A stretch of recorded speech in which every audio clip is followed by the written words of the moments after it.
Pemirsa, koperasi di Banjarmasin yang sudah kada aktif diharapkan bisa aktif kembali agar manajemen sebuah koperasi nantinya bisa terlaksana dengan baik. Jumlah koperasi di Kota Seribu Sungai ini sekitar 520 buah, namun hanya 350 yang aktif. Sisanya sekitar 200 buah yang kada aktif akan diusahakan untuk aktif kembali. Koperasi di Banjarmasin yang sudah kada aktif diharapkan bisa kembali aktif agar manajemen sebuah koperasi nantinya bisa terlaksana dengan baik. Jumlah koperasi di Kota Seribu Sungai ini sekitar 520 buah, namun hanya 350 yang aktif, sisanya sekitar 200 buah yang kada aktif akan diusahakan untuk aktif kembali. Demikian dipadahkan Kepala Dinas Koperasi Usaha Mikro dan Tenaga Kerja Banjarmasin Isa Ansari, Wetakuni Prima TV, usai membuka kegiatan pelatihan tata kelola wan manajemen koperasi bagi pengurus pengelola koperasi di Banjarmasin yang dilaksanakan di Hotel Internasional Banjarmasin di Jalan Ahmad Yani Palima Banjarmasin, Baisukan, Selasa 7 November 2023.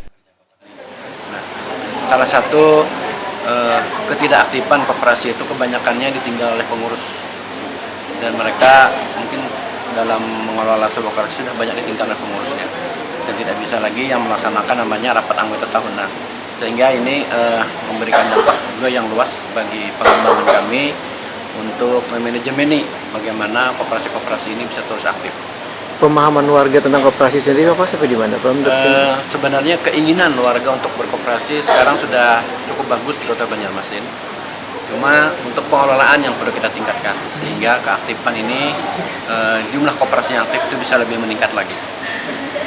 Ukuran aktif dan tidaknya itu di mana Pak? Setidak-tidaknya ada rapat tahunan yang secara periodik dilaksanakan, itu yang utama. Kemudian susunan kepengurusannya apabila sudah ada yang perlu diganti, itu memang harus cepatnya bisa diganti. Isa Ansari menyatakan dinasnya memberikan keleluasaan bagi pengurus dalam mengelola koperasinya karena ada nang konvensional wan syariah. Terpenting adanya kesepakatan antar anggota supaya koperasi tetap bisa berjalan dengan baik.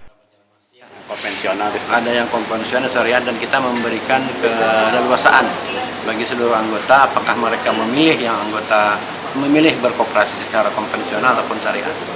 Tidak ada perbedaan, tapi kesepakatan di antara anggota memilih yang konvensional ataupun syariah, itu aja. Oh, berarti ada dua Pak sekarang koperasi ini Pak? Iya, betul.